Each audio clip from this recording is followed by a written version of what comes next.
75 വർഷത്തിനിടെ രാജ്യം ദർശിച്ച ഏറ്റവും വലിയ മഴയിൽ താളം തെറ്റിയ പ്രവർത്തനങ്ങൾ പൂർണ്ണമായും പുനഃസ്ഥാപിച്ച് ദുബായ് വിമാനത്താവളം. ഓരോ ദിവസവും ലോകത്തിന്റെ വിവിധ ഭാഗങ്ങളിൽ നിന്ന് ആയിരങ്ങൾ വന്നിറങ്ങുന്ന വിമാനത്താവളം പൂർവ്വസ്ഥിതിയിലായെന്ന് ചൊവ്വാഴ്ചയാണ് അധികൃതർ വ്യക്തമാക്കിയത്. വിമാനത്താവളത്തിന് ചുറ്റുമുള്ള റോഡുകളെല്ലാം പൂർവ്വസ്ഥിതിയിലായെന്നും ഓരോ ദിവസവും 1400 വിമാന സർവീസുകൾ നടത്താൻ സാധിക്കുന്ന രൂപത്തിൽ സേവനങ്ങൾ പുനരാരംഭിച്ചതായും Dubai airport CEO Paul Griffith അറിയിച്ചു.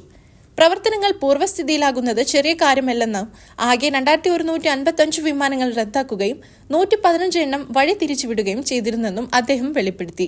അതേസമയം വിമാനത്താവളത്തിൽ അനാവശ്യമായ തിരക്ക് ഒഴിവാക്കുന്നതിന് യാത്രക്കാർ 3 മണിക്കൂർ മുമ്പ് മാത്രം എത്തിച്ചേർന്നാൽ മതിയെന്ന് അധികൃതർ ആവശ്യപ്പെട്ടിട്ടുണ്ട്.